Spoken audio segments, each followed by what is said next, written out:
Bien. Vamos a ver la clase 2 del curso de epistemología aplicada a la investigación en ingeniería. El módulo 2 trata sobre la clasificación de la ciencia, sobre los procesos científicos y los tipos de hipótesis. Clasificación de la ciencia. ¿Cómo podemos establecer esa clasificación? Bueno, las ciencias se pueden clasificar como o según cómo se obtenga la información, ¿sí? Y la información se puede obtener de manera empírica y de manera no empírica, ¿sí? Hay que hacer la diferencia que, o sea, si la información se obtiene de manera empírica, ¿sí? Parte de la observación de una experiencia.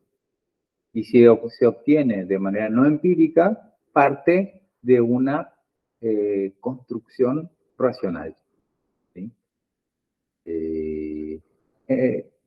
Bien, eso es básicamente. Después, bueno, el texto aclara, digamos, que el primer caso se gesta a partir de un hecho principio. A esto es lo que yo llamo una construcción racional, porque estoy razonando, estoy pensando este hecho o principio, ¿sí? Y entonces, en el segundo caso, digamos, parto de un experimento, de la observación de un fenómeno de la realidad, ¿sí? Ya sea que lo estoy observando de forma natural o estoy induciendo a partir de un experimento este resultado, este fenómeno, ¿sí? Otra cuestión importante a establecer es el carácter que tiene el objeto de estudio, ¿sí? Por lo tanto, se trata de estudiar ideas, objetos de la naturaleza, eventos históricos, situaciones culturales, actitudes humanas, ¿sí? Cada una de estas situaciones, ¿sí? Generará un procedimiento de obtención de la información diferente, que van a estar más o menos agrupados en estas dos categorías que enunciamos recién, ¿sí? Al pie hay un enlace para ir a buscar más bibliografía. Para establecer una clasificación versátil, ¿sí? Y responsable de la ciencia, se deben tener en cuenta sus características principales, las cuales vimos ya en la clase anterior, ¿sí? Y de las cuales podemos recordar que la ciencia es neutral y objetiva, ¿sí? La ciencia no se basa en opiniones. La ciencia es metódica y sistemática, es decir, que sigue un procedimiento que está basado en un algoritmo. Y la ciencia es verificable, ¿sí? Esto quiere decir que se puede replicar, con lo cual admitirá comprobaciones, ¿sí? Además, está abierta a nuevos escenarios, por eso también se dice que la ciencia es actualizable, ¿sí? Y como tal, puede y debe ser acumulativa. ¿Por qué? Porque es una concatenación, ¿sí? Es una secuencia de proposiciones, ¿sí? Que se unen como si fuera que yo estoy haciendo una bitácora, ¿sí? O simplemente, o sea, algunas proposiciones van reemplazando a otras, ¿tá? O las actualizan. Vamos a ver ahora, y tomando de base esta imagen en donde se pueden ver los dos hemisferios del cerebro, en donde se representa del lado derecho la parte creativa, emocional, artística si se quiere, y la parte más racional, más dura, más exacta del lado izquierdo.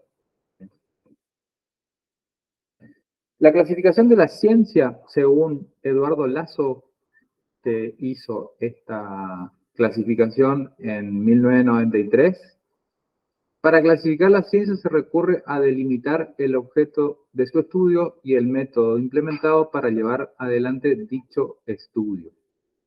Entonces, tiene importancia la concepción teórica previa que se tenga de la porción de la realidad que se pone en la lente para estudiar. Pues depende de esta concepción la elección del método a utilizar para desarrollar dicho estudio.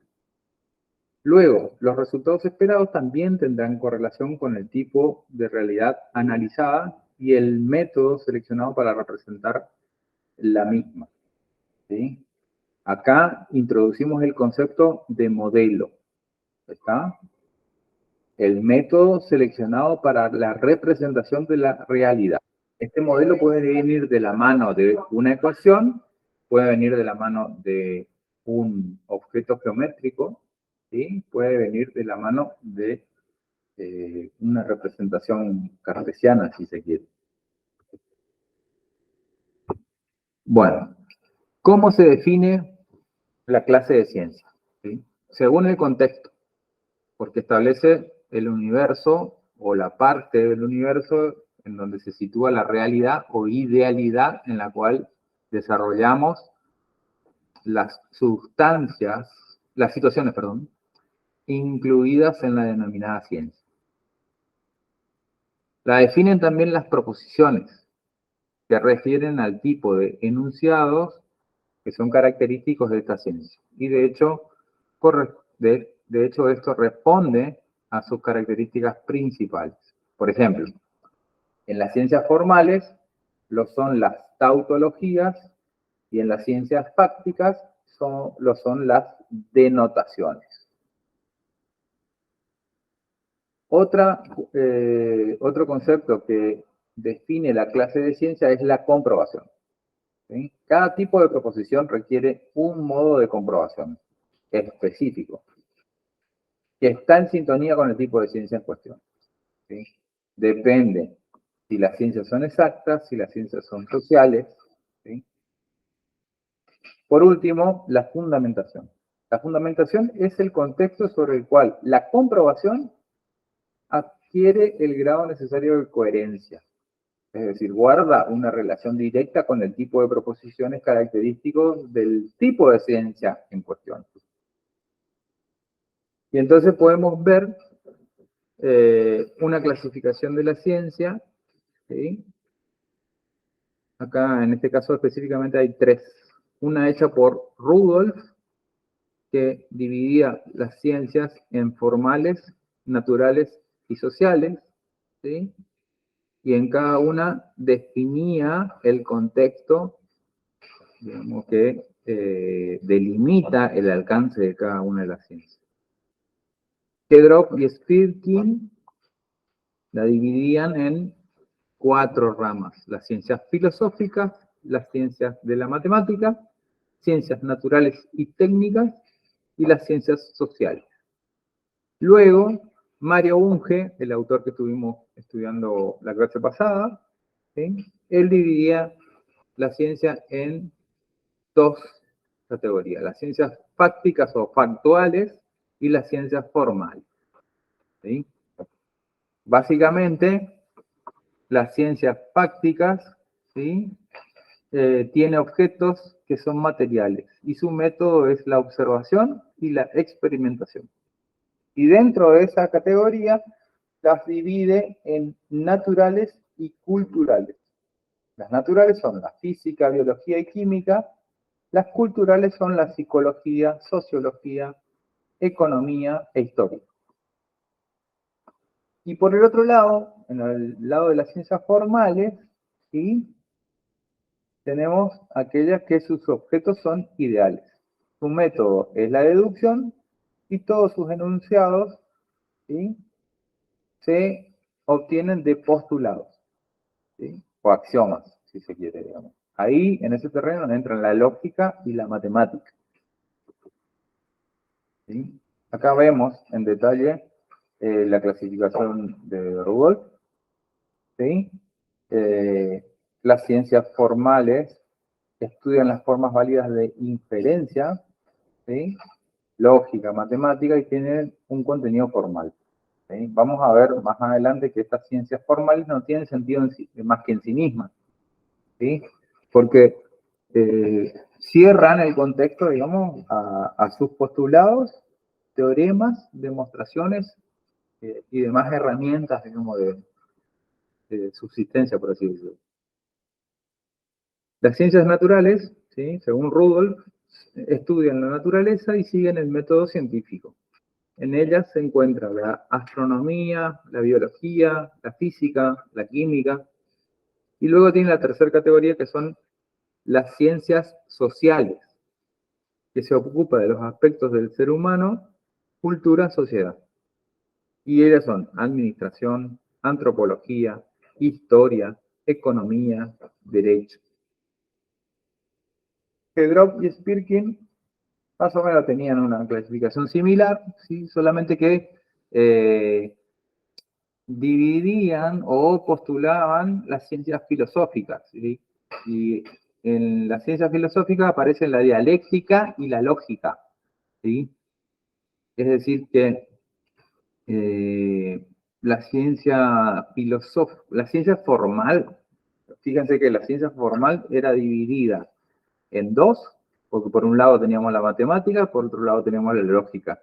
Y a la lógica, para convertir esa categoría en ciencia filosófica, le agrega la dialéctica, que es el debate. ¿Sí? La posibilidad, digamos, de intercambio y oposición de ideas. Bien. Por otro lado tenemos las ciencias naturales y las técnicas. ¿Sí? Ahí entra la mecánica, la astronomía, físico-química, geoquímica, geología. Y luego, por último, tenemos las ciencias sociales, que son la historia, la arqueología, etnografía y política. Y en Bunge, bueno, acá vemos más de cerca lo que ya charlamos anteriormente.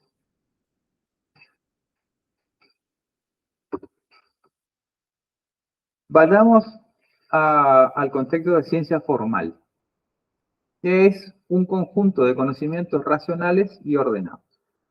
¿Sí? Son construcciones racionales, ¿sí? De pensamiento. Surgen desde la abstracción. Abstraer es, o sea, idealizar una situación. ¿Sí? Y el objetivo es generalizar leyes o teorías. Por tanto, podemos decir que son esenciales para el conocimiento y que gracias a ellas se pueden aplicar estos a la realidad. ¿Sí? Las ciencias formales nacen en un contexto ideal que responde a números, geometrías y proposiciones lógicas, las cuales no requieren de un objeto material para su desarrollo. ¿Sí? Por último, construye sus propios objetos de estudio y los interrelaciona entre sí. ¿Sí? Utiliza proposiciones analíticas. ¿Ah? Su fundamento es tautológico. Emplean relaciones entre signos vacíos de contenido empírico y se valoran por el análisis de su forma gramatical. Los